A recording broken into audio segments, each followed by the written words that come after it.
Now, staying with politics, and we're hearing a lot of the views of the current Prime Minister, Ed Miliband, who's got his eyes on the job after months, perhaps, of working out various economic policies, finally, having chosen Bedford, the location for that famous "You've Never Had It So Good" speech by Harold Macmillan, came out with a couple of policies. He wants to restore the 10p starting rate of income tax, which, of course, was abolished by Gordon Brown 5 years ago. Ed Miliband saying that then Prime Minister Brown got that wrong, and it will be paid for by a mansion tax, an idea which I think, actually, owes its growth, or discovery, I should say, to the Lib Dems, in one particular Vince Cable. So it could be argued that he's sort of bringing back a policy that was initially chucked away and stealing a policy from the Lib Dems. One newspaper says, quite interestingly, Ed Miliband could be exempt from his own mansion tax proposals. Remember, it kicks in at £2 million, but he will get his brother David. Ed's house is worth £1.9 million. David's is worth £2.32 million. So he'll have to pay. But what about the idea generally? Does it have merit? Ryan Bourne is head of economic research at the Centre for Policy Studies. He's written about this in the Spectator magazine. He joins me now. How much merit to what Ed Miliband's trying to bring about here, in your view, Mr. Bourne? Well, I have severe reservations about the proposals that Miliband outlined yesterday. First of all, he said that he wanted to introduce the new 10p rate of income tax, which Gordon Brown had abolished. And I think that if you look at the economics of this, anything that you want to achieve by reintroducing that 10p band could be better achieved by just continuing to raise the personal allowance, which suggests to me that there's a lot of politics going on here. You know, Ed Miliband's looking for a policy that's distinct from what the coalition are already doing.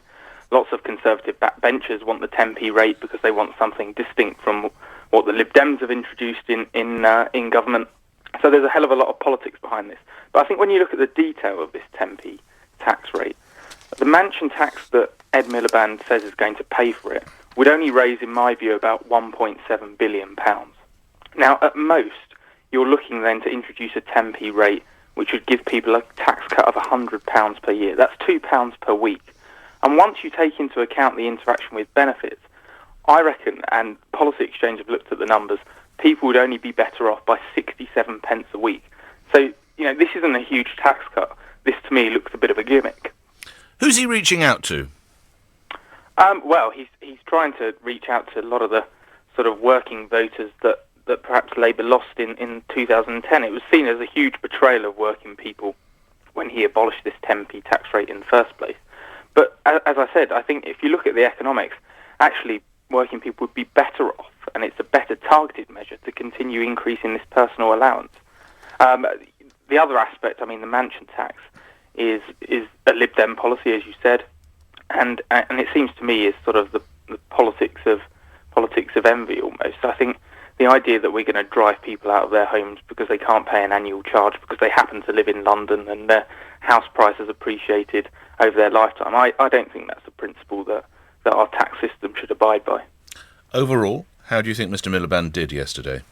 Well, it was a clever speech from a political perspective. As I say, it's got the Tories on the hop. They don't quite know what to do in the budget now. It's stolen some ground from the Lib Dems on the mansion tax and perhaps set the scene for a future Lib Lab coalition. But when you look at the details of the policy, it doesn't look to me anything beyond a gimmick, to be honest. When you're looking at the numbers involved, you know, £1.7 billion for a mansion tax used for a 10p tax rate. We've got a deficit still over £100 billion a year. So in the grand scheme of things, this is still small fry. And another detail that I think has been missed is that Ed Balls has suggested that this 10p band would only benefit basic rate taxpayers. Now, given that every taxpayer would normally benefit from this sort of change, this suggests that more and more people are going to be dragged into that 40p band. So this isn't the big tax cut policy for all that it's being sort of heralded as in the media. Lastly, was he right to so publicly, if you will, rebuke or rubbish the decision of Gordon Brown to ditch the 10p tax those years ago? Well, this is an interesting one because actually this is a huge U-turn for Miliband personally. Back in 2008, after the budget where the 10p rate was abolished, he actually said, and I quote him here, "When you make a big set of changes in the tax system, some people do lose out. That is a matter of regret. Of course it is. But overall, these changes make the tax system fairer." I think, you know, people can make their own minds up about the sort of politics of going back against his former boss. But I think it represents a huge U-turn for him personally, and I think people will understand that. Thanks for your time, Ryan. Ryan Bourne, Head of Economic Research at the Centre for Policy Studies, has also written a piece, as I say. Catch up with it in The Spectator. 20 to 9 at the time.